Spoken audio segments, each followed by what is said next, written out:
राजस्थान के उदयपुर से आई ये खबर सिर्फ एक मौत की कहानी नहीं है, ये उस व्यवस्था पर सीधा करारा तमाचा है जो प्रक्रिया के नाम पर इंसानी जिंदगी को कतार में खड़ा कर देती है। आज दूसरा दिन है और अस्पताल की मोर्चरी के बाहर सैकड़ों लोग धरने पर बैठे हैं। महिलाएं, बुजुर्ग, युवा सब एक ही सवाल पूछ रहे हैं। जब घायल सामने तड़प रहा था, तब इलाज क्यों नहीं शुरू हुआ? क्या पुलिस रिपोर्ट इंसान की जान से ज्यादा जरूरी हो गई है? अगर एम्बुलेंस में 1 घंटा पड़े रहने वाला युवक बच सकता था, तो उसकी मौत का जिम्मेदार कौन है? ताजा घटनाक्रम यह है कि एमबी हॉस्पिटल के मोर्चरी के बाहर समाज के सैकड़ों लोग लगातार नारेबाजी कर रहे हैं। अस्पताल प्रशासन पर इलाज में घोर लापरवाही का आरोप लगा। प्रदर्शनकारियों की साफ मांग है, दोषी डॉक्टरों पर तुरंत कार्रवाई हो, पीड़ित परिवार को मुआवजा मिले और हमलावरों को जल्द गिरफ्तार किया जाए। घटना सबीना थाना क्षेत्र की है। 32 वर्षीय प्रेम गमेती पर बदमाशों ने लूट की नीयत से हमला किया। वारदात के दौरान उस पर चाकू से ताबड़तोड़ वार किए गए। परिजनों के मुताबिक प्रेम के शरीर पर करीब 7 गहरे घाव थे। हालत गंभीर थी, खून बह रहा था, वो ठीक से खड़ा भी नहीं हो पा रहा था। ऐसे हालात में जो होना चाहिए था वो ये था कि घायल को सीधे अस्पताल में जाकर उसका तुरंत इलाज शुरू किया जाता। लेकिन यहां से शुरू होती है उस नेरी की कहानी जिसने एक जिंदगी छीन ली।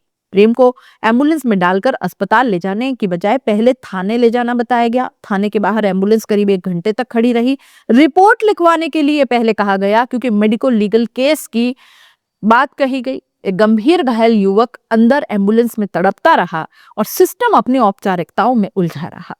आखिरकार प्रेम ने दम तोड़ दिया। मृतक के परिजनों और समाज के लोगों का आरोप बेहद गंभीर है। उनका कहना है कि अस्पताल पहुंचने पर डॉक्टरों ने साफ शब्दों में कहा कि पहले थाने से रिपोर्ट लेकर आओ, तभी आगे इलाज होगा। बोल के निकला मैं मंडी जा रहा हूँ। उससे ठीक 10 मिनट 15 मिनट के बाद मेरे वापस फोन आया कि मेरे 3 जना ने चक्कू मार दिया परवीन को, और गाड़ी लेके साथ में आ, मेरे को हॉस्पिटल ले जा, मेरे को बचा, मैं मर जाऊंगा।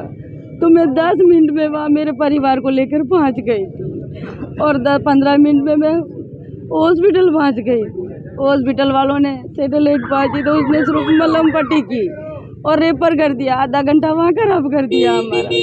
यहाँ आए तो उसको खून नहीं हो रहा, इससे ऐसे बोलते हुए टाका लिया, सिर्फ टाका लिया और बोला कि हमारा काम हमने कर लिया, अब आप जाओ पुलिस स्टेशन, इसको लेके जाओ, जल्दी रिपोर्ट बनेगी। मेरी रिपोर्ट बाद में बन जाएगी, आप पहले इलाज करो, ये मर जाएगी। कि आप क्या लेके जाओगी, ऑटो लेके जाओगी कि क्या लेके जाओगी, ऐसे भी बोला था। हम बाहर आए, एम्बुलेंस वाले को बोला, उसने बोला 1000 रुपये लगेगा। हमने बोला हम देंगे, हमें थाने ले जाओ। हम यहाँ मरीज को लेकर वापस सबीना थाना में गए, वहाँ रिपोर्ट लिखवाई। वहाँ आधा घंटा लग गया था रिपोर्ट लिखने वाले को। फिर इस बच्चे के साथ रिपोर्ट लिखवाई, फिर वहाँ से वापस आ रहे थे। आधा घंटा खोटी किया, वापस आ रहे थे, आधा रास्ते में आते आते उसने बोलना बंद कर दिया। लास्ट बार मेरे को गले से लगाया कि मैं मर जाऊंगी, और उसने वही बोलना बंद कर दिया था आधे रास्ते में। अगर वो इलाज कर देता, आईसीयू में भर्ती कर देता, उसको सांस की नली लगा देता, तो मेरा पति आज मेरे साथ होता। यानी खून से लथपथ इंसान सामने पड़ा है, लेकिन प्राथमिक इलाज भी पुलिस कागज के बिना नहीं करेगी। यहाँ पर मुन्ना भाई एमबीबीएस फिल्म का वो डायलॉग याद आता है कि बाहर कोई मरने की हालत में पड़ा रहा, क्या उसको फॉर्म भरना जरूरी है? ये करारा तमाचा है हमारी हेल्थ केयर सिस्टम का भी, ये हमारी सिस्टम का, ये हमारे प्रशासन का। अस्पताल प्रशासन को भी इस बारे में सोचना चाहिए। सरकारें जो नियम बनाती है उनको भी सोचना चाहिए कि कैसी असंवेदनशीलता है। कोई इंसान पल पल उसके लिए उस वक्त कीमती है, मरने की स्थिति में वो है, और मरने की स्थिति में क्या वो मर गया? क्या ये सारी औपचारिकताएं इतनी जरूरी हो गई किसी की जान से ज्यादा कि आप उसकी जान चली जाए तो चली जाए, लेकिन कागज पहले आप लाइए? अगर उस व्यक्ति का इलाज सही वक्त पर शुरू कर दिया जाता, थानों के चक्कर नहीं कटाए गए होते, या फिर किसी और फैमिली मेंबर को भेज करके जो भी औपचारिकताएं पूरी करनी थी वो, लेकिन इलाज तो पहली शर्त थी। डॉक्टर जब एक शपथ लेता है डॉक्टर बनने के लिए, तो सबसे पहले जान बचाने की शपथ लेता है कि नहीं? सबसे पहले प्राथमिकता क्या थी, प्रेफरेंस क्या थी? उसकी जान बचाना। इलाज तो शुरू होना चाहिए था। या फिर शायद कागजी कार्रवाई इतनी ज्यादा जरूरी है कि किसी की जान जाए तो जाए, लेकिन हम इलाज नहीं कर सकते भैया, चाहे कोई मर जाए हमारे सामने। और यही हुआ। ये बहुत भयंकर तस्वीर थी जिसको देखकर हर कोई कांप जाएगा।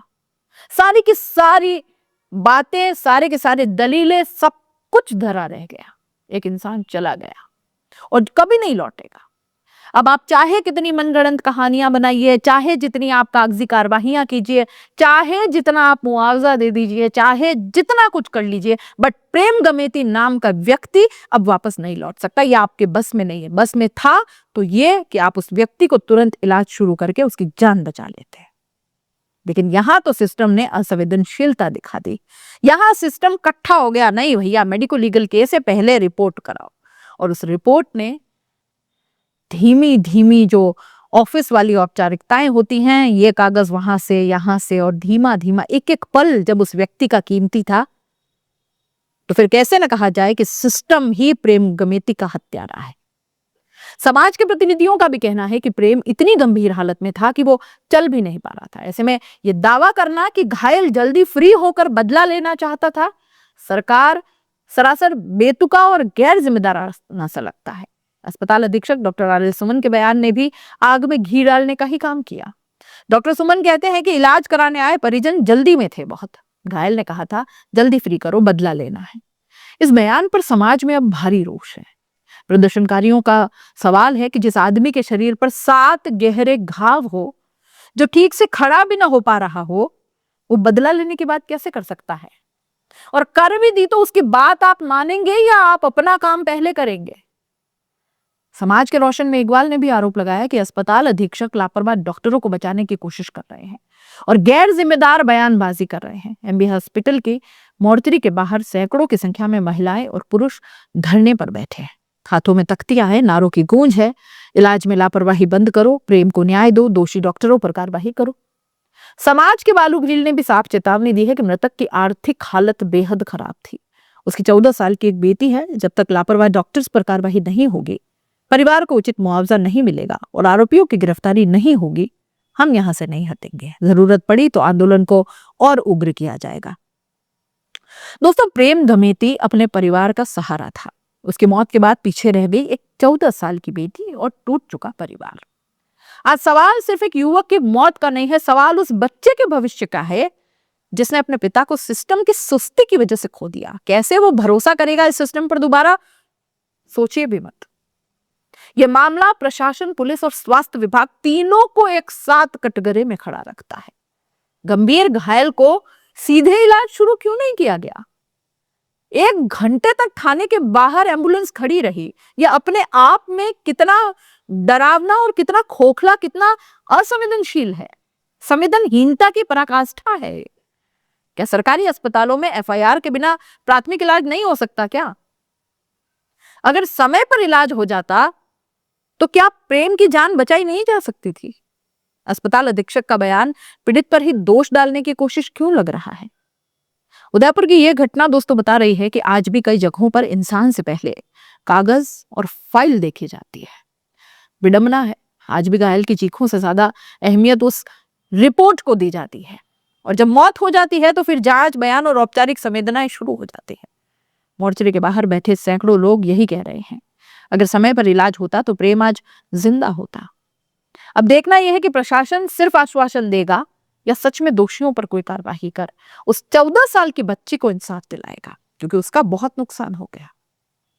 अगर इस बार भी मामला ठंडे बस्ते में गया ना दोस्तों, तो कल फिर कोई और प्रेम किसी और एम्बुलेंस में तड़पता रह जाएगा और ऐसे ही मर जाएगा, एक रिपोर्ट के इंतजार में।